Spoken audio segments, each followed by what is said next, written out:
नमस्कार, स्वागत है आपका। आप देख रहे हैं द न्यूज और मैं रानी गुप्ता आपके साथ। इस वक्त की बड़ी खबर सामने आ रही है दिल्ली के सीएम अरविंद केजरीवाल से जुड़ी हुई। बता दें कि अरविंद केजरीवाल को ईडी ने समन जारी किया है शराब घोटाला मामले में। ये ईडी का दूसरा समन है जो कि अरविंद केजरीवाल को भेजा गया है। लेकिन इससे जुड़ी हुई बड़ी खबर ये सामने आ रही है कि अरविंद केजरीवाल जो है एक बार फिर से इस समन को स्किप कर सकते हैं, यानी कि इस समन के दौरान वो हाजिर नहीं होंगे। दरअसल आपको बता दें कि अरविंद केजरीवाल 19 दिसंबर से लेकर के 30 दिसंबर तक के लिए विपश्यना में जा रहे हैं और वो आज शाम को ही रवाना हो जाएंगे। वहीं अगर हम ईडी के समन की बात करें तो ईडी ने 21 दिसंबर को अरविंद केजरीवाल को हाजिर होने के लिए कहा है।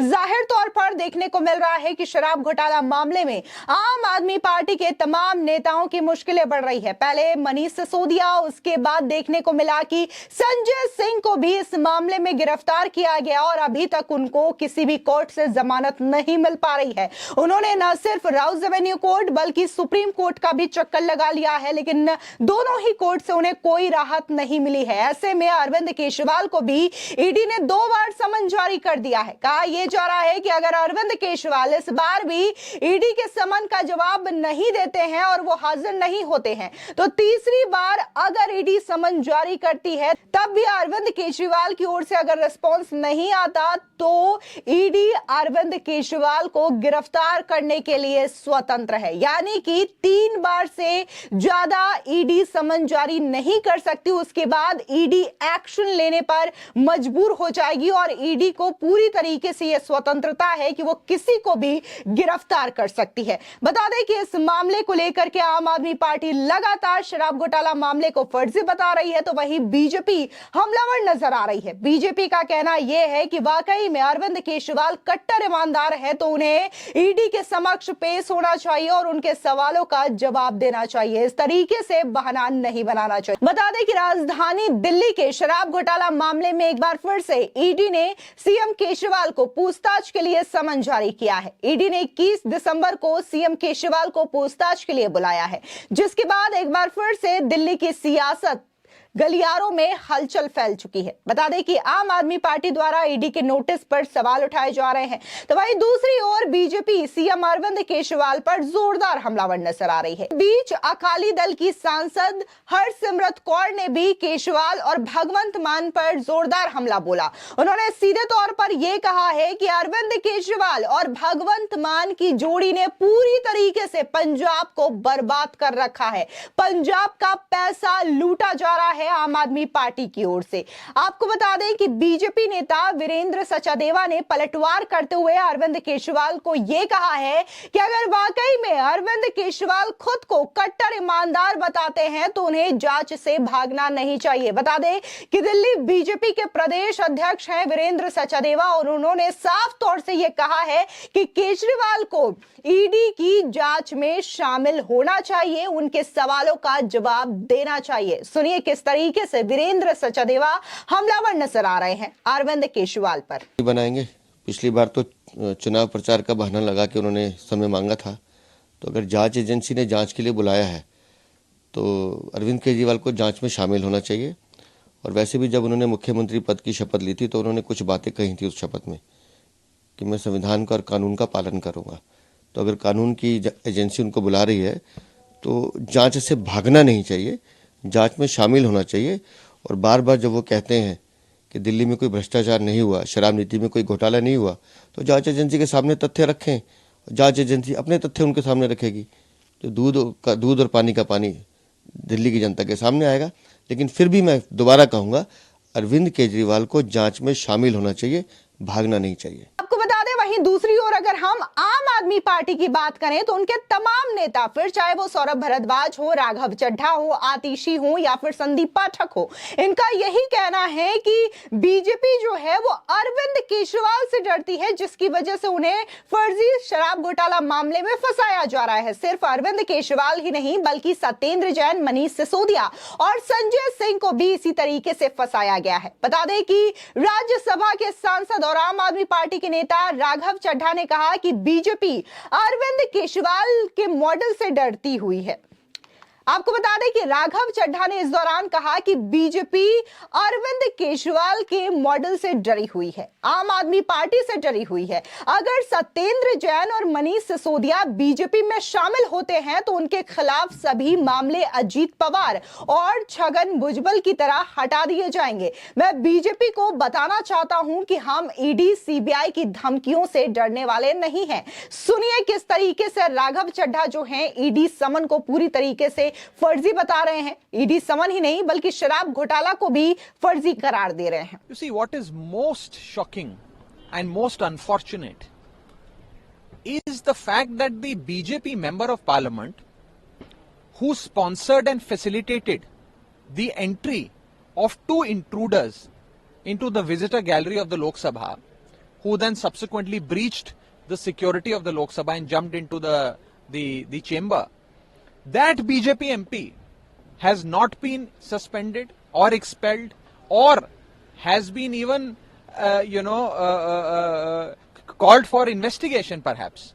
But those members of parliament that were seeking a response from the government on this security breach, and in particular about the role of that sponsor BJP MP, those 92 members of the opposition have been suspended.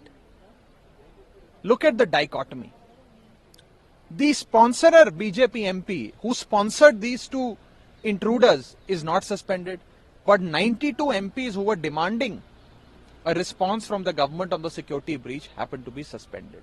It's very, very unfortunate, and I have no hesitation in saying that it's not members of parliament alone that have been suspended. Democracy has been suspended. देखिए, आज India गठबंधन की एक महत्वपूर्ण बैठक दोपहर में दिल्ली में रखी गई है। तमाम हमारे जो साथी दल हैं वो देश के कोने कोने से आज दिल्ली में आए हैं और उनका जो शीर्ष नेतृत्व है बैठक में शामिल होकर महत्वपूर्ण फैसले लेगा। लोगों को बहुत उम्मीद है इंडिया गठबंधन से, लोग बड़ी उम्मीद से इस गठबंधन को सफल होता देखना चाहते हैं और ये मेरा विश्वास है कि सब एकजुट होकर साथ में आकर एक बेहतर भारत की रणनीति बनाएंगे और कैसे इस देश में एक वैकल्पिक सरकार देनी है उस दिशा में काम करेंगे। सीट शेयरिंग और पीएम फेस, देखिए सीट शेयरिंग एक अभिन्न अंग है किसी भी गठबंधन का। कोई भी गठबंधन बिना सीट शेयरिंग के नहीं चल सकता। तो सीट शेयरिंग पे संवाद और सीट शेयरिंग पे फैसले जल्द से जल्द लिए जाएंगे, ऐसा हमारा विश्वास है। आज की बैठक में भी जरूर इन सभी मुद्दों पर चर्चा होगी और जो फैसले होंगे वो आपसे साझा करेंगे। मैंने जैसा कहा, सारे मुद्दों पर चर्चा होगी और उस बैठक से जो फैसले निकल कर आएंगे उसके बाद आपसे सारे फैसले साझा किया जाएंगे। आप जैसा कि जानते हैं कि इंडिया गठबंधन हमेशा अपनी महत्वपूर्ण बैठक के बाद आप सबसे चर्चा करता है और आपके माध्यम से देश के लोगों तक जो बड़ी ऊर्जा से और उम्मीद से इस गठबंधन की ओर देख रहे हैं उनको अपना संदेश देता है। तो मुझे लगता है कि इंडिया मजबूती से लड़ाई लड़ेगा और इंडिया ही अवश्य जीतेगा। आपको बता दें, वहीं दूसरी ओर अगर हम आम आदमी पार्टी की बात करें और इसको लेकर के जिस तरीके से न सिर्फ दिल्ली बल्कि पंजाब में भी बवाल देखने को मिल रहा है, पंजाब में भी सियासत जो है वो चरम पर है। इसी के साथ ही अकाली दल की जो सांसद है हरसिमरत कौर बादल, उन्होंने भी अरविंद केजरीवाल की पार्टी पर जोरदार हमला बोला है और उनका कहना है कि पंजाब को अरविंद केजरीवाल और भगवंत मान की जोड़ी ने पूरी तरीके से बर्बाद कर दिया है। पंजाब के खजाने को लूटा जा रहा है। पंजाब में युवा किस कदर नशे में डूबे हुए हैं ये भी अब लोगों से छिपा नहीं है। पंजाब को आम आदमी पार्टी के शासन ने पूरी तरीके से बर्बाद कर रखा है। सुनिए किस तरीके से हरसिमरत कौर जो है पूरी की पूरी आम आदमी पार्टी पर हमलावर है।